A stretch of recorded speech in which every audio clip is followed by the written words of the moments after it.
Il s'agissait d'un commando armé qui attaquait un avion. J'étais complètement À terre! paralysé par la peur.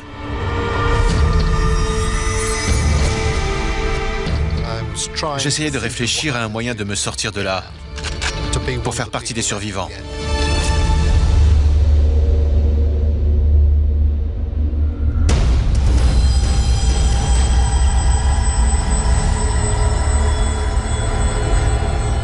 Je me suis dirigé vers le chef des terroristes et il avait une arme à la main. Je ne comprenais pas ce qui se passait. Je n'arrivais pas à le croire. Il allait me tuer. J'allais mourir sur mon vol de retour. Je ne comprenais pas. Pourquoi moi?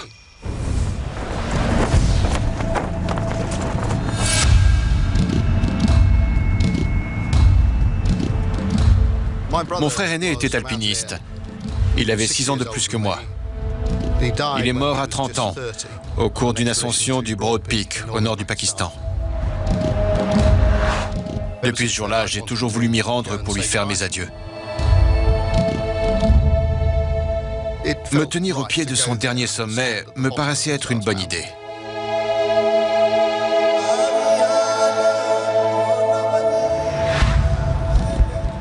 J'étais en montagne depuis 6 semaines pour faire mes adieux à mon frère. Je n'y serais jamais allé si ce n'était pas pour lui.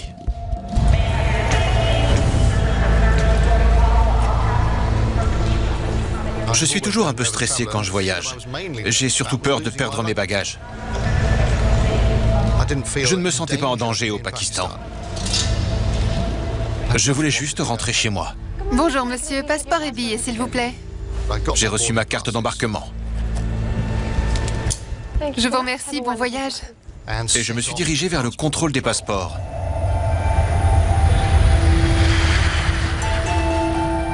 Il faisait beau, le ciel était dégagé. J'avais hâte de monter dans l'avion. Je me disais que j'étais presque chez moi.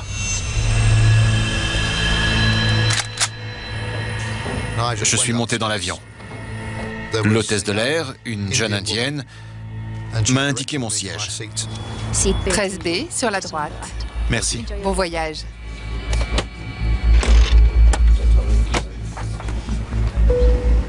J'avais le siège 13B. Ça en aurait effrayé plus d'un, mais je ne suis pas superstitieux. Avancez! Allez, plus vite! Je me souviens encore des sensations de ce moment. Je suis dans l'avion, il ne peut plus rien m'arriver maintenant. Et tout d'un coup, À terre! j'ai entendu un bruit à la porte avant de l'avion. À terre! Et j'ai vu un homme habillé en tenue traditionnelle pakistanaise. Lâche ce téléphone! Mais il avait un énorme pistolet à la main et l'autre bras autour du cou de l'hôtesse de l'air qui tentait de se libérer. Je l'ai regardé sans bouger. Mon cerveau n'arrivait pas à enregistrer ce qui se passait. Quelques instants plus tard, j'ai entendu du bruit à la porte par laquelle j'étais entré. Je me suis retourné et j'ai vu un homme en uniforme avec un énorme fusil. Ça a été l'un des moments les plus effrayants de ma vie. À terre! Quelqu'un criait « À terre, à terre !» Je me suis assis sur un siège.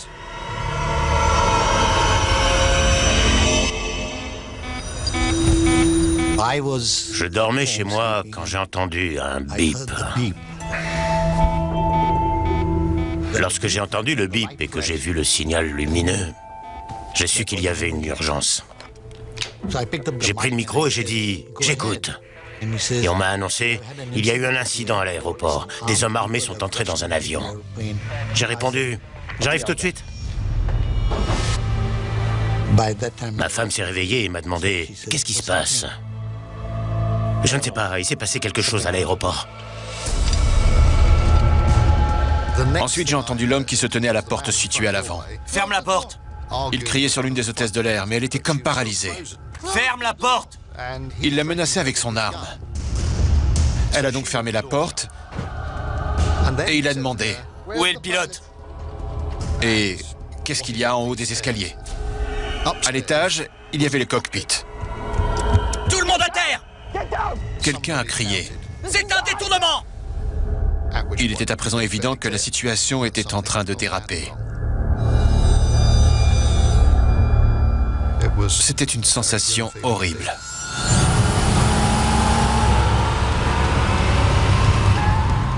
Il s'agissait d'un avion de la compagnie Pan Am dont j'étais le directeur national au Pakistan. C'était donc de ma responsabilité. Il m'a fallu moins de 5 minutes pour arriver jusqu'à l'aéroport.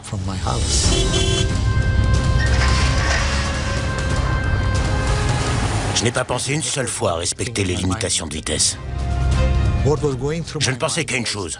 Qui sont ces gens? Et pourquoi sont-ils entrés dans un avion de la Pan Am?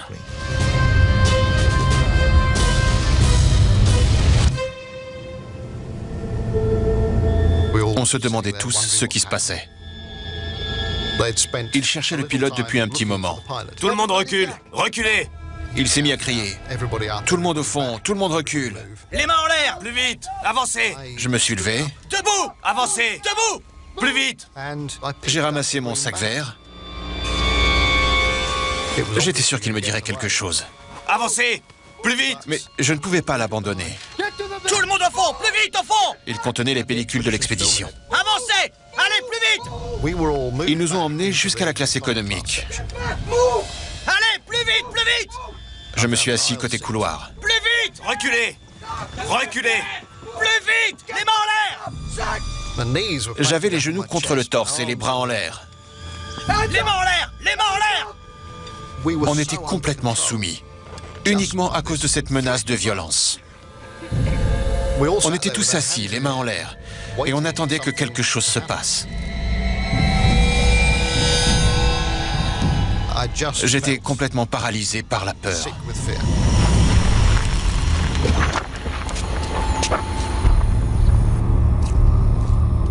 J'ai garé ma voiture devant le nez de l'avion. À ce moment-là, je pensais, je veux que mes passagers s'en sortent tous sains et saufs. Mes employés se sont approchés pour m'expliquer la situation. Qu'est-ce qui se passe? Personne ne comprenait vraiment ce qui venait de se passer. Ils m'ont raconté qu'un véhicule s'était approché de l'avion à une vitesse assez élevée et que 4 hommes en étaient descendus. Reculez!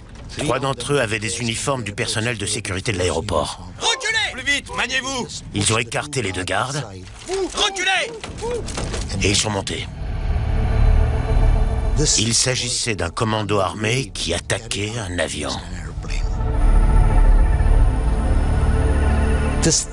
Tout était arrivé si vite qu'il était difficile de découvrir qui étaient ces hommes.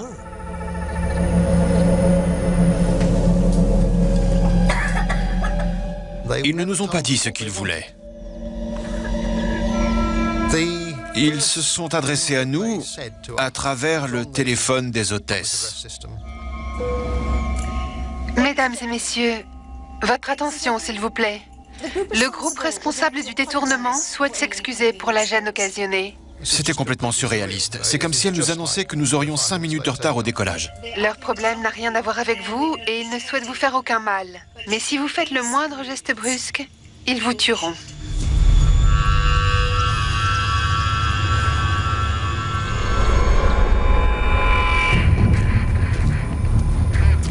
On ne voyait personne car toutes les portes étaient closes.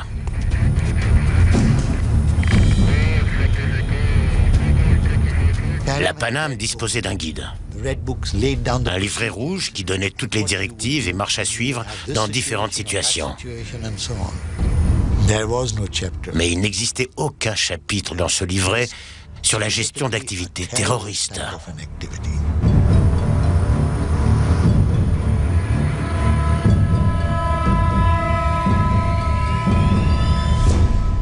Je me suis dit, ok, je vais rester assis, faire ce qu'on me dit, surtout ne pas me faire remarquer et je resterai en vie.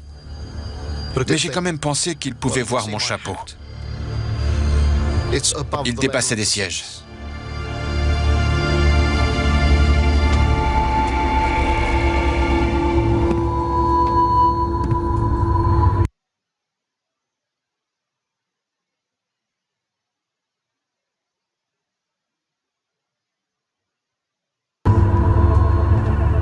Je me suis dit que si je bougeais lentement, sans faire de gestes brusques, il n'y aurait pas de problème.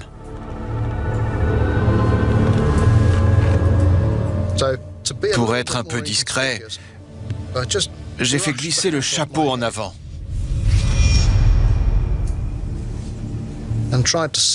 Je me suis enfoui dans mon siège pour que seules mes mains restent visibles au-dessus du dossier. J'essayais de rester calme et de réfléchir à un moyen de me sortir de là, pour faire partie des survivants.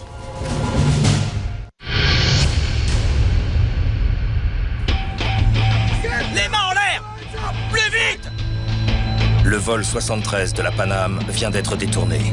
4 hommes armés tiennent les 370 passagers en otage.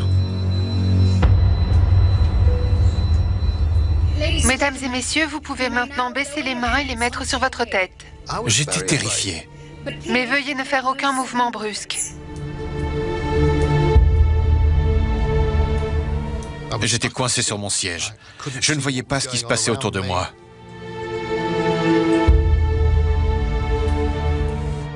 J'avais aussi très peur pour ma famille. J'étais parti pour faire mes adieux à mon frère et je me sentais très mal, car je n'allais peut-être pas rentrer non plus.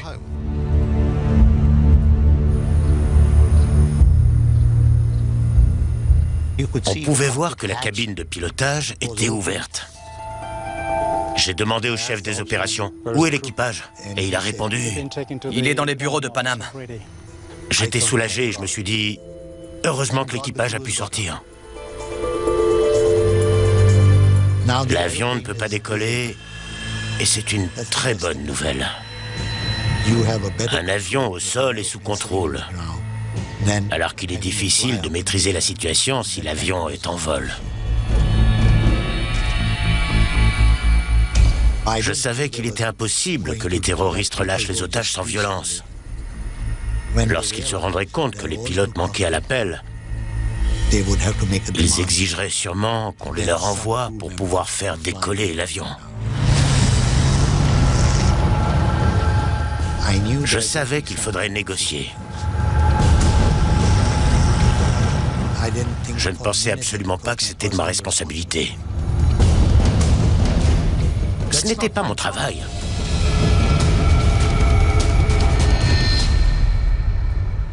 Il y a eu une autre annonce. Mesdames et messieurs, Si vous êtes assis côté hublot, veuillez baisser les stores. Allez-y! l'homme près de nous a menacé plusieurs personnes avec son arme. Baissez les stores! Baissez-les complètement. Fermez tout! On était coupés du monde. On ne pouvait pas voir l'extérieur. Et les gens dehors ne nous voyaient pas. On se tenait toujours près du nez de l'avion, à environ 5 mètres de distance.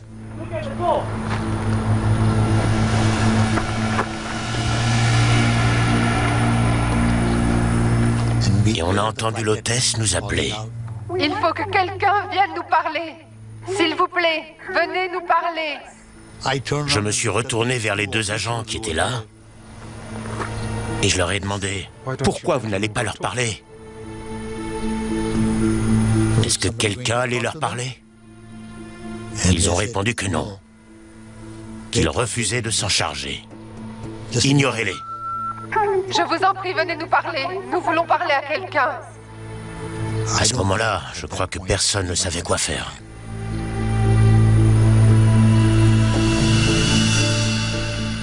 Tous mes employés me regardaient fixement, l'air de dire « Et maintenant, qu'est-ce que vous allez faire ?»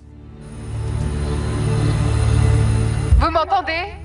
Venez nous parler. S'il vous plaît. J'ai pris une décision et j'ai dit aux agents « Puisque vous n'allez pas leur parler, j'irai moi-même. »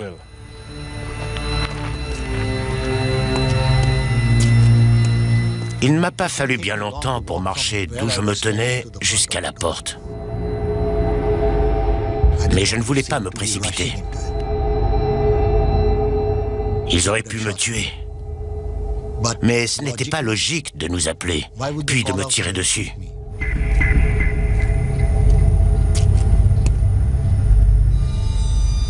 Je me suis arrêté et j'ai relevé la tête très lentement. C'est la première fois que j'ai posé les yeux sur un des pirates de l'air. Et il m'a demandé, où est l'équipage du cockpit? Ramenez-les à bord. J'ai répondu, je ne sais pas où ils sont. Je cherchais à gagner du temps pour découvrir ce qu'ils voulaient, en plus de l'équipage, et où ils comptaient aller. J'ai simplement dit, si vous voulez bien patienter un peu, je reviens dans un moment.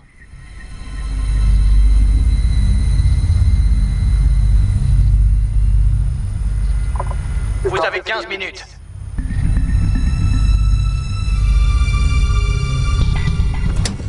En ce qui me concernait, il était hors de question que cet avion décolle. Il n'irait nulle part.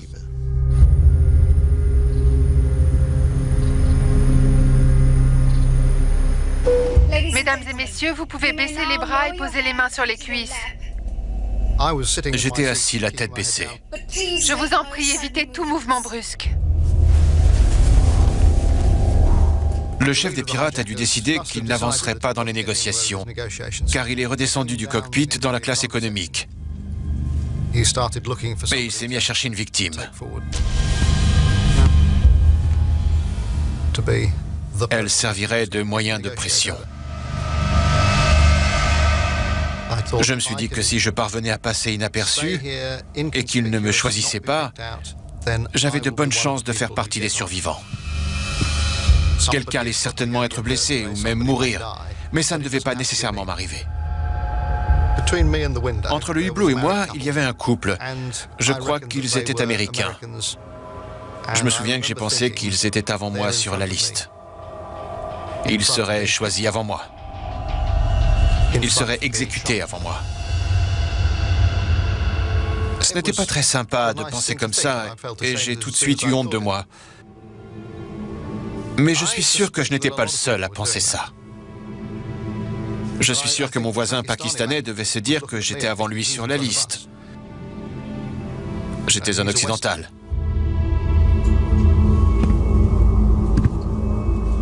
Lève-toi. Il a choisi un Indien. Viens avec moi. Il n'avait pas l'air américain. Je crois qu'il a été choisi car c'était le passager le plus proche. J'étais assis quelques rangs derrière. Il aurait très bien pu me choisir.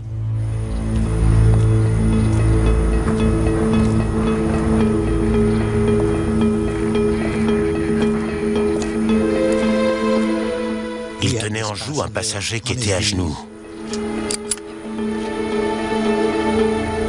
Il m'a dit qu'il l'abattrait si je n'avais pas de réponse